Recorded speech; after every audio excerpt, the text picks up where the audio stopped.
Hello everyone, hope you're having a great day today. Today we are talking about behavior in organizations and power and politics, conflict and stress. This is chapter 8. So effective leaders share at least one thing in common. They all have amazing people skills. People skills include understanding personality traits, perceptions, and attitudes and how they affect performance. In this chapter, you can develop your people skills by gaining and using power and organizational politics ethically. Models will also provide you with a step-by-step guide so you can resolve conflicts and negotiate successfully to improve your performance. You can also develop your skill at recognizing the cause of stress and methods for reducing stress, fighting and winning the stress tug-of-war. Organizational behavior is the study of actions that affect performance in the workplace. The goal of organizational behaviorists is to develop theories to explain and predict actions in the workplace and show how such actions affect performance. The goal of OB is to create win-win situations. Win-win situations occur when organizations and their employees get what they want. Note that it is similar to the stakeholders' approach to ethics. OB has 3 levels of focus: individual, group, and organizational. OB has 4 foundational attributes that interact together through the system's effect. They are our thoughts, personality, perceptions, and attitudes. There are also several areas of OB, including power, politics, conflict, negotiation, collaboration, and stress management that are discussed after the foundations in this chapter. In this first section, we will define OB and thoughts because our behavior starts with thoughts. The better you understand OB, the more effectively you will work with others in teams, both as a manager and as a coworker. Virtually all of our behavior is preceded by our thoughts, and our thoughts affect our personality traits of self-esteem and self-confidence. Esteem is our overall view of ourselves. Clearly, your self-esteem affects your behavior. Do you view and treat yourself as a winner or as a loser? We are not born with high or low self-esteem. It is influenced by our past experiences and our current thoughts. Don't compare yourself to others and never put yourself down. Focus on your own abilities and skills and your successes. If you are competing and start to feel pressure, it's because you are thinking about failing. Forget your failures and move on. Consider failure to be a part of progress, not a final outcome. Legendary NBA star Michael Jordan had a lot of failure as a pro. MJ said, "I've missed more than 9,000 shots in my career. I've lost almost 300 games. 26 times I've been trusted to take the game-winning shot and missed. I've failed over and over again in my life, and that is why I succeed."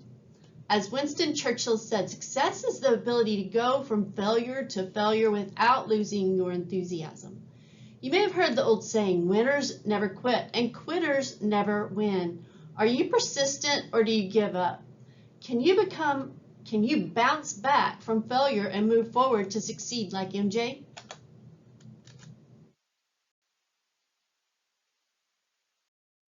Self-confidence is believing you can or can't do a specific task. It is also called self-efficacy and self-concept. To be successful, you need to project self-confidence. Self-doubt leads to fear, failure, or not taking a risk, like taking the shot. Self-doubt is based on our negative thoughts, and it holds us back more than our ability. And I can do this attitude is a quality of effective leadership and athletic performance. You have to believe in your ability. You have to overcome self-doubt and gain the confidence to really believe in yourself to succeed, but it needs to be based on realistic hard work in preparation for the task, experience, and skills, not irrational overconfidence. Our thoughts determine most of our feelings and behavior, or our thoughts cause our behavior and performance. So stop the negative thoughts. Science supports that what you think is what you get. Or, as Henry Ford said, if you think you will succeed or fail, you are correct. Have you ever shot a basketball at the hoop or done something else thinking you were going to miss? And what usually happens?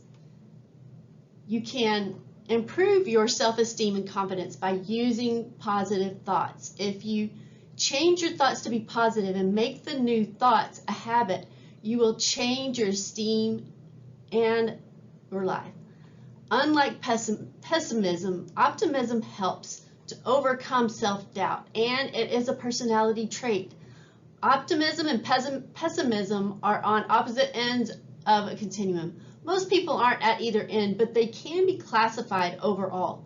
Have you ever noticed that optimistic people believe that things will go well? They tend to be less stressed, are happier, more confident, and have higher levels of performance than pessimistic people. Are you more of an optimist or a pessimist? Optimism is based on positive thinking, and it increases performance. That is why Ohio State football team trains its players to use the power of positive thinking. Are you a happy person? Do you want to be happier? Recall the last time you thought about the bad things that happened to you, and then recall the last positive thought you had about the good things that happened to you. It's your mind stuck in the past like a broken record, repeating, rehearsing, rehashing, and reliving your hurts, the angry moments, and the disappointments over and over. It's not unusual, but it is a self-destructive behavior, and you can change your thoughts. Former college football coach, now ESPN sports announcer Lou Holtz said, "You choose to be happy or sad, and optimistic or pessimistic." Happiness is nothing more than poor memory of the bad things that happen to us. So, forgive people that hurt you. They are the jerks, not you. Forget the bad things and think about the good things that happen in your life. Yes, it is easier said than done, but you can do it if you want to and work at it.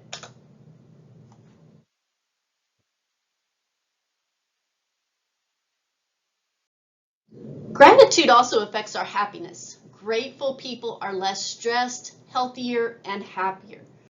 Ungrateful people are never satisfied for long because no matter how much they get, it will never be enough.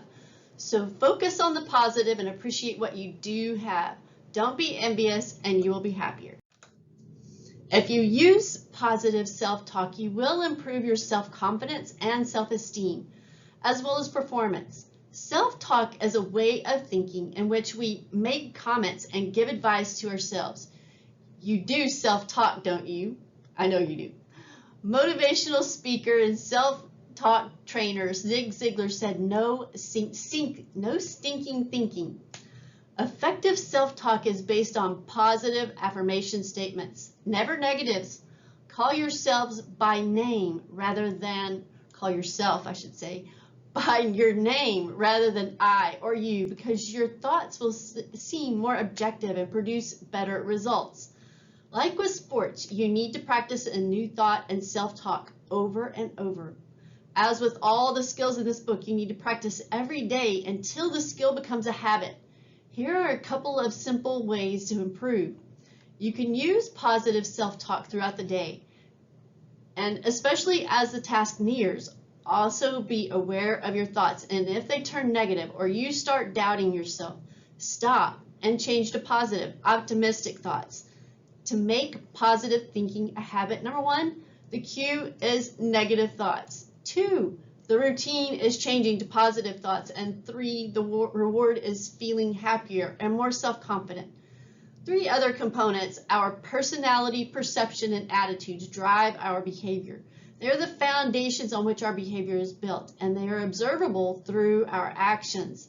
Understanding how personality, perception, and attitude drive behavior gives you insight into how people will behave in certain situations. Key traits in the single trait system are locus of control, risk propensity, optimism, self-esteem, and self-efficacy. Locus of control deals with who we believe controls our destiny, lies in a continuum with externalizers at one end, and those who internalize at the other end. Externalizers believe that they have no control over their fate and that their behavior has little to do with their performance, while those who internalize believe just the opposite, that they control their fate and that their behavior directly affects their performance. Internalizers obviously tend to perform better because they have high self-esteem and self-confidence. Do you believe you can succeed if you work hard? Do you take responsibility for your actions, or do you blame others when things go wrong? Risk propensity is a trait that lies on a continuum between risk takers and risk avoiders. If you want to be successful, you have to take calculated risks. If you don't try out for the team, you will not fail by not making it, but you can't play.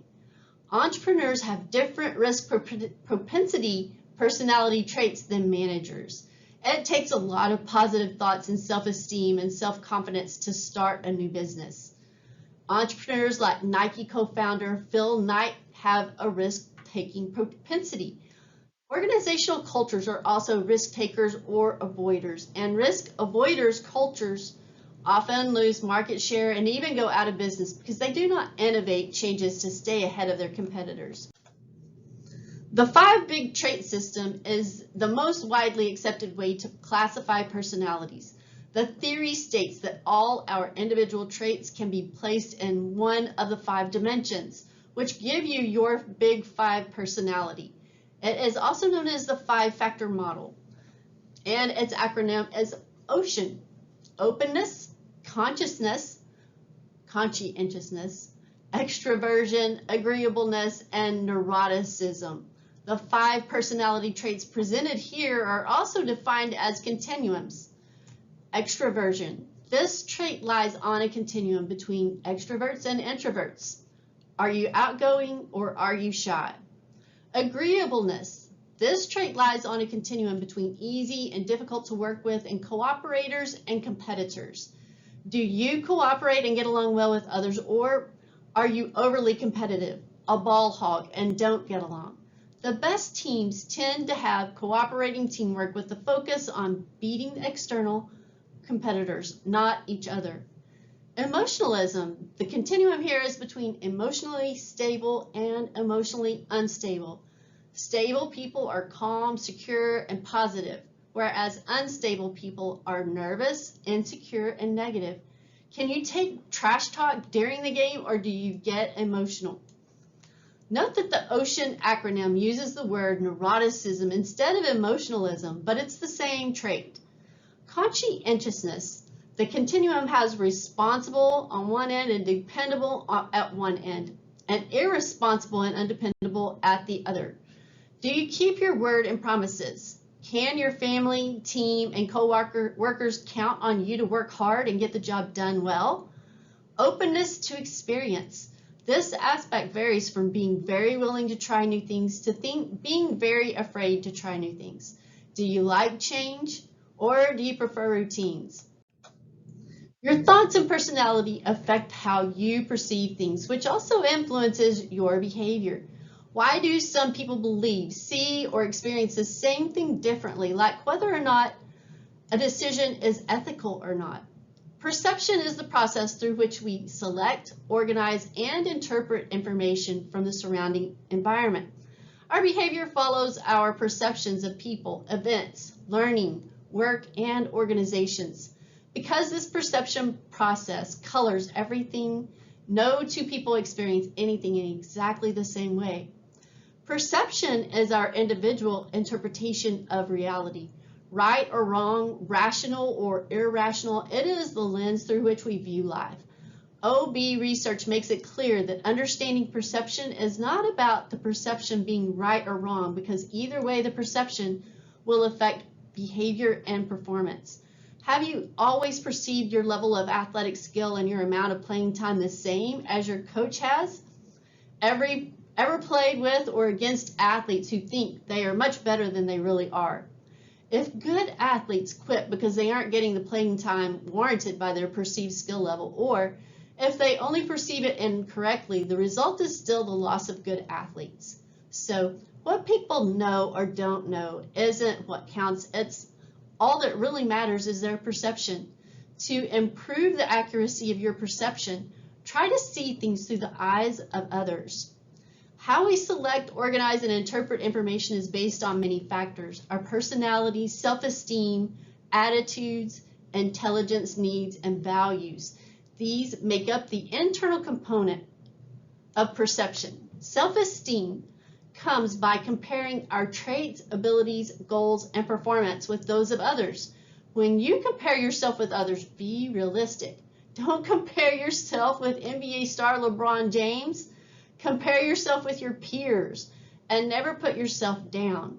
Everyone makes errors, but don't simply justify your mistakes. You need to learn from your mistakes and go on to improve.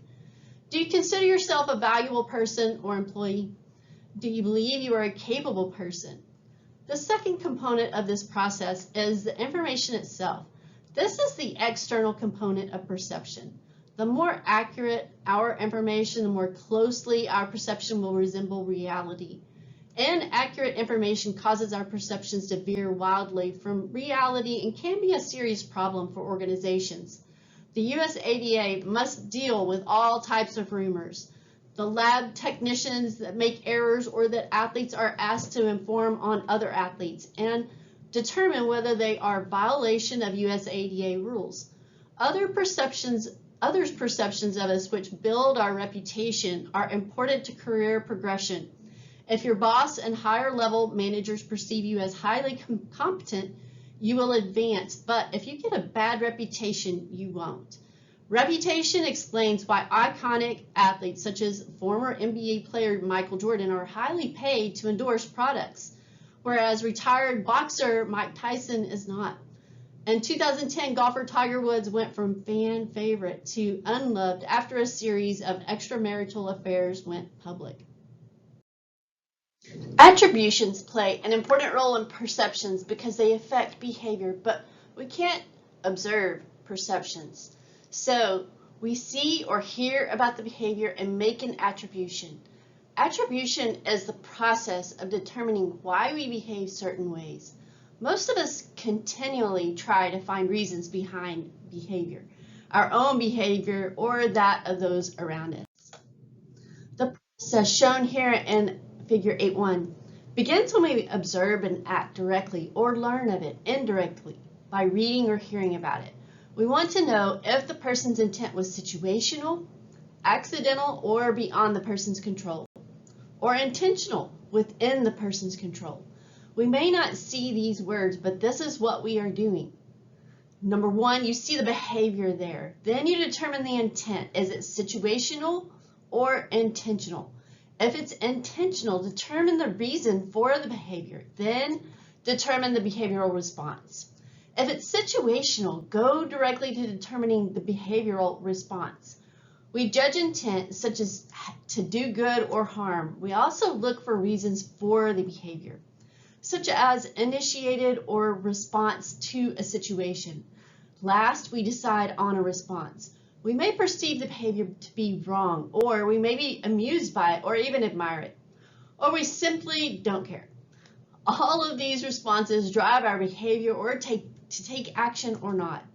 Attribution is how we determine reasons for our behavior and that of others. However, most of us spend more time mulling over why other people behave the way they do. When we do look at our own behavior, we tend to credit our successes to our intentions. Conversely, when we fail, we tend to blame the situation. Sally failed because she didn't practice enough, and situation, Jamal just got lucky. When we attribute reasons for other people's behavior, this is a classic example of perception differences. If a teammate makes a negative remark to you, is it because the player doesn't like you and is putting you down, or is the person just kidding around in friendship? We sometimes misperceive motives and let them damage relationships. Misunderstandings are common, so when in doubt about why someone did something to offend you, talk to the person about it. Others may not even realize that their behavior bothers you. Later in this chapter, we will talk about how to resolve conflicts without hurting relationships. Bias in perception has several components: selectivity, frame of reference, stereotypes, expectations, and, like me, assumptions. We are all subject to these biases. Selectivity is the manner in which we focus on information to favor the outcome we want.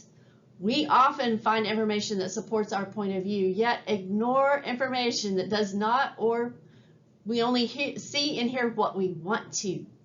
Do you work harder and contribute more to your team than others? Maybe not. We tend to selectively see how hard we train and all the things we do, and we fail to see how hard others work and the contributions they make.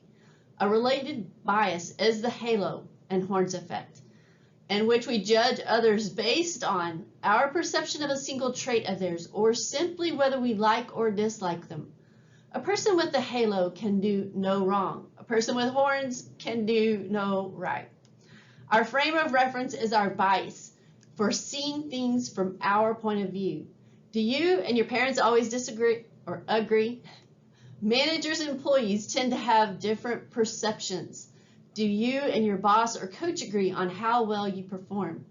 As a manager, don't be surprised if your team doesn't perceive things the way you do. Try to see things from others' perspective and give them effective coaching feedback so they can better align their perceptions of their skill level with yours. It also helps to explain why you make decisions like benching a starter. Stereotyping happens when we project the characteristics or behavior of an individual onto a group. As discussed in Chapter 2, women and minorities continue to be stereotyped in sport, and stereotyping leads to discrimination. Negatively stereotyping people can also hurt their self-perceptions and performance. Think about breakthrough athletes like MLB's Jackie Robinson or high school girls who wanted to compete on boys' teams. All face stereotypes that charge falsely that they shouldn't play with other groups or couldn't be good at what they did. Don't let stereotyping get in your way of seeing true strengths and true weaknesses. Researchers hope that people in sport industry can debunk stereotypical myths of what an ideally fit body should look like. Managers can then provide opportunities for non-stereotypical qualified applicants. Keep an open mind when you are hiring sport employees and managers. Attitudes are positive or negative evaluations of people, things, and situations. Your evaluative judgments are based on your perceptions. Putting 4 OB foundations together through the systems affect you, your thoughts and personality affect how you perceive things, which influences your attitudes and behaviors. Our attitudes about others and their attitude toward us often affect our behavior. Don't you behave differently with people you dislike? Do you try harder at things you like to do than the things you don't like to do? Your success depends on your attitude. You have to maintain an upbeat attitude to succeed. Our personalities, perceptions, and input from others, like family, friends, teachers, and coaches, co-workers, the mass media, form our attitudes. So our perceptions and attitudes are biased by others. What were the main primary factors that formed your present attitude towards sports and sport management? How was your interest influenced? By your parents, by playing sports, by teammates, and by coaches. Attitudes are relatively stable, but they can and do change. Have you or any of your roommates dropped out of a team athletics? Has your attitude toward this course in sport management become more positive or negative over time? Why? Collective attitudes influence sport organization performance. Would you rather be on a team with athletes who have a positive, supportive attitude and help each other improve, or one with people who don't really care about doing their best and putting others down with negative comments? Sport fans' attitudes influence attendance at events and merchandise purchases. Ever notice how many people's attitudes change and they become fans, watching and going to games and buying team merchandise when their home team is winning and advances to the playoffs, and how their interest wanes when the team loses? Managers affect employee performance and coaches affect athletic performance. The Pygmalion effect has to do with how management's attitude toward workers, expectations of workers, and treatment of workers affect their performance. It's pretty simple. How you view your staff is what you get. That is, your attitude toward your staff directly affects the quality of their work. There is much research to support this. When you as a manager view your staff as competent and highly skilled, even though they may not be initially, they will rise to the occasion. It might happen slowly, but it will happen. Likewise, when you don't believe your staff to be competent or trustworthy, guess what? They won't surprise you. Coaches and managers' attitudes become a self-fulfilling prophecy. In summary, then your attitude is an essential part of your effectiveness as a manager. John Wooden, the legendary former basketball coach at UCLA, expected excellence from every player.